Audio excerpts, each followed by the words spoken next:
Hello, Chapel friends. This is Marlene Sublime with Raise the Roof Academy.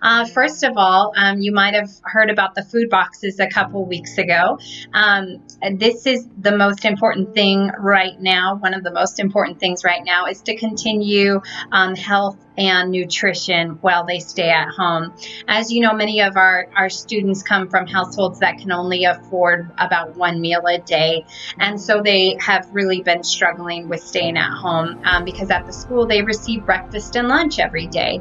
And so while they're at home, we wanted to find a way to provide food boxes for them. So for $50, that's a sack of rice, maize flour, beans, salt, sugar, oil, and soap. And that incredible gift can last an average family of 5 about 2 weeks long. And so many of you supported that effort a couple weeks ago, and we were able to deliver our first batch of food boxes Easter weekend.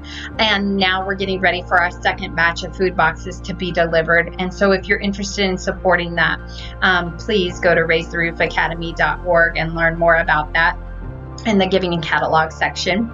And the other thing we're doing are homework packets. We don't know how long the students are going to be out of school. Of course, we're hopeful that they're able to return in May. In Uganda, we're on a year-round school system.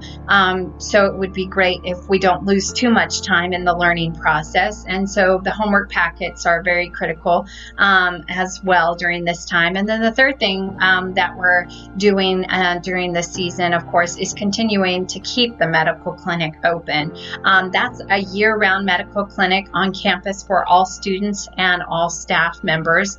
And it's very important that we keep that open and that we support our nurse and our community health workers because their first response is very important during this season, that we know right away what is happening. So far, our nurse in the month of April has seen 101 patients.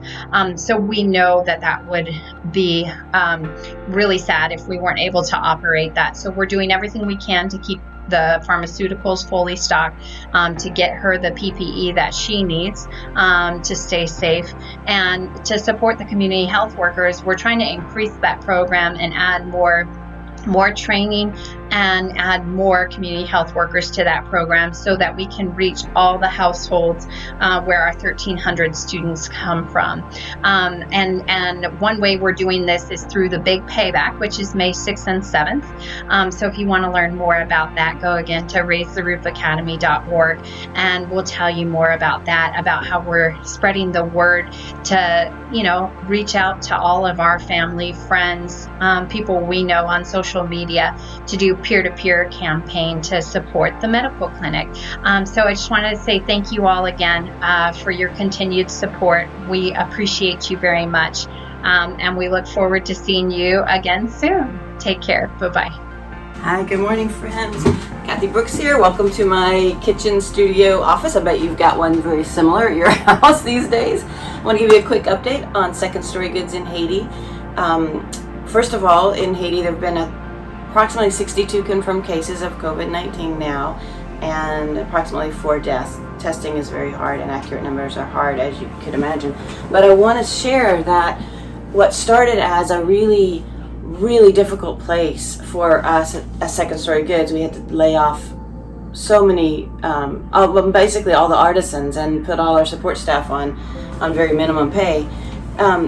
Shortly after COVID broke out, we were called and asked if we'd be part of this cottage industry revival of making masks in Haiti all across the country. So we've spent the last month making masks. I've made a few here. Don't look closely at my stitching. Much better in the ones in Haiti. But we've been working on getting the cost down, and we're buying all our supplies locally in the market there. So we're able to not only keep our own people working, we've also trained other artisans throughout the city.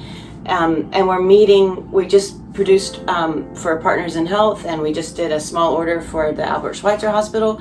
So it's amazing how God's made a way in the midst of this difficulty to provide for people in the city and for Second Story Goods, for our artisans to keep working. So thank you for your prayers. Let's go check on Beaver in his outdoor office, because we can't work in the same room. Hey, this is my office on the front porch in Waynesville. One of the neat things about the Mass Project and how God has provided is that the marketplace building was ready to be occupied by the grocery store. And now we've been able to move the sewing project in, which is greatly expanded. People are able to put their sewing machines 6 feet apart. There's hand washing going on. Everybody in our staff is just doing an amazing job to make this happen, which is impacting the entire nation. Thank you for what you guys are doing to keep us going. Hey Chapel family, I'm Terry with Effingham Backpack Buddies. I wanted to give you guys a quick update on what we've been able to provide for our kids in our school system, even though they're not in school at this time. We wanted to make sure that they had the food that they get during this school year from us. So what we did is we went and put our brains together and decided on a drive up, pick up your bag of food at our packing place. On Thursdays between 9:30 and 11, parents can come up and pick up their bags of food for each one of their children. Some of our school counselors have also decided to pick up all of their school kids' bags and deliver them to their house, which is awesome. Because of that, we have been able to provide 500, probably over 500 bags of food so far. Our first day that we started was March 26th, so that's pretty amazing. And we couldn't do it without your support. Thank you so much and have a great day, and everyone stay safe. Hello, Coach Allen coming to you from CIA. We wanted to give everyone a quick update what's been going on at CIA for the last 30 to 45 days. But before we did anything else, we wanted to give a heartfelt appreciation and thank you for the continued faithfulness and support you have shown to CIA. I cannot tell you or express how far and how big that goes. I just want to say again, thank you very, very much from the bottom of our heart. Things that have been going on at CIA for the last 30 to 45 days are working through some new normals, electronic programming, keeping up with families, CIA families especially, and needs that have been presented. In addition to, we have been super stoked to be able to partner with Susan Shipman and Backpack Buddies and distribution food bags for the weekend to children within our community, anywhere up to 1,000 bags a week. That has been super beneficial for these families, and I cannot even express the appreciation we have for Susan, Backpack Buddies, and the partnership that we have there. In addition to that, we're still continuing to get ready for our summer camps, staying in touch with our county commissioners and the updates, and we will continue to plan and get ready for that. If you are in position and you'd like to be able to partner with CIA to work through this during the summertime and volunteer, please visit us online at our website. Just Google CIA BWK. There'll be information on the front page. And again, we just want to continue to encourage you to get outside, to be active, not to stay inside. Depression has set in a few families, and once they get outside, we see a lot of smiles going on. So continue to get up, be physical, get outside, breathe some of this fresh air that we've got going on during the spring, and we cannot wait to see you guys in person. Thanks again, and God bless. Hey, this is Patrick Eads with Skylark, and during this COVID-19 crisis, a lot of folks are stressed, worried about life, and can you imagine in the midst of that, facing an unplanned pregnancy? Gratefully, Skylark is here to serve women and families in that situation. Now, our waiting room's not open, and we're taking temperatures to protect us, and we're wearing face masks and practicing the physical distancing to do our best to serve and protect our clients. But in the past month, we've served a lot of clients. 14 of them actually were presented in crisis, and of those 14, 9 chose life for their unborn babies. In the midst of that, 3 women actually chose to put their trust in Christ for salvation. We're so excited about that. And because of the chapel, we've been able to continue to serve our community. Thank you, chapel family. Good morning. I'm Judy Riccio, Executive Director of Faithful Love. And I want to thank the chapel family for your support over the last couple years financially. Love Brunswick the last couple years. Some of you have been in our home and seen our house as you've come and helped us paint or do yard work or put together goodie bags for the girls that we minister to out on the street. Our house had to temporarily be closed during the coronavirus, but we are doing everything we can to get out to our ladies and meet the needs as best that we can.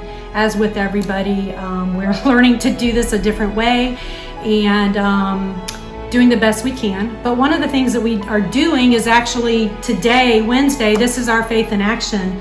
We have been putting together food for our ladies. Our ladies, they don't have vehicles. They don't have the ability to get to Second Harvest or the different organizations that are providing the food baskets.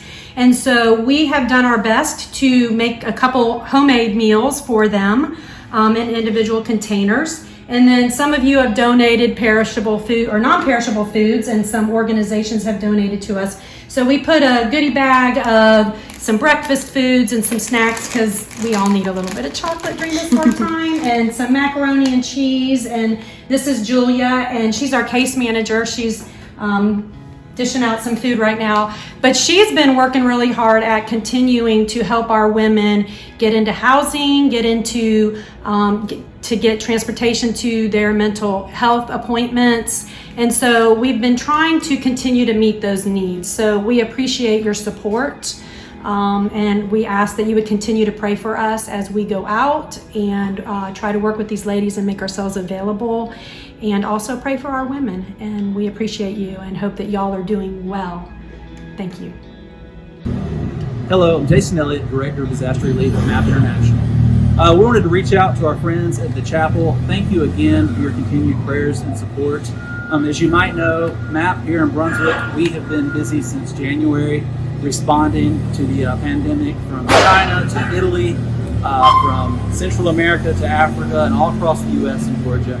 We're able to do this not only because of the continued support of our partners financially and the donation of products, but so much because of the prayers.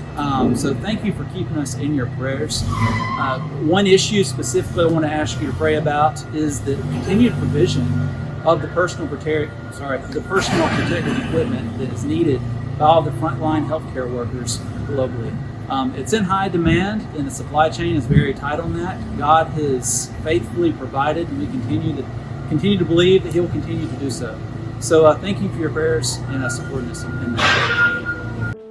Hey, this is John Keene at the Remedy Project, and we just wanted to take a few minutes this morning and update everybody at the chapel on what's going on at the Remedy Project. For a lot of you guys, you know, but for y'all that don't, the Remedy Project is an addiction counseling ministry, and we work with folks from alcohol, drug addiction, and other behavior addiction. Right now, these are crazy times, as you can imagine. We're having to meet with our clients via Facebook and Zoom and just the telephone. We're seeing a big spike in folks acting out right now, so we're extremely busy. In fact, we've got a couple clients right now that are in life and death situations, so we're trying to be on point with that. One other thing that we're trying to do is work closely with our collaborative partners. One that comes to mind is Faithful Love, and we've been able to come alongside them and try to support them in any way possible. But overall, we're maintaining, and we're so grateful for all the support that the chapel gives us. Thank you so much, and God bless. Thank you, Chapel friends, for your continued support for our mission here at Hope 1312 Collective. We're seeing the gap that exists for vulnerable children and families continue to widen, and we are ready and standing in that gap. We're really focusing right now, apart from our regular programming, on prevention so that no child has to come into care because of a material need. So we're doing that through Care Portal, which you guys have continued to be faithful. Please let us know if you'd like to be added to get emails about children and families in need. We're doing that through meal delivery programs with some partner agencies like Meals to Heal. If you want to check out their website, they've helped us to meet the needs of families that are in need of meals. We continue to support our foster families. We know that there's a need for additional families to open their homes, especially on the other side of this thing. We will see an increase, no doubt, of children coming into care, and we already have a shortage of foster families here. So if you have any interest in that, we are not a licensing agency, but we would love to get you plugged in. We've launched a new program for in-home parent support for foster families that are trying to do this thing and do it well amidst all that's going on, called Chosen. And so we're thankful for that program and God's timeliness and allowing us to launch it now. We have provided our entire region of DFACs through our partner churches, hand sanitizer, gloves, masks. So thank you all for that. We've done things like be able to provide a birthday party after a mother was laid off and had no way to be able to support her 11-year-old daughter's party. So we've done some fun things as well, just to encourage at-risk families in and around child welfare. And we just thank you for continuing to be a vessel for hope. And we know that hope is not deferred right now, even though it looks and feels like it might be. So thank you for your continued support. Please reach out to us with any questions. We are so thankful for our volunteers. This is a volunteer-run organization. We could not do it without all of you, and many of you live there and call the chapel home. So thank you so much. We love you, and we're all in this together.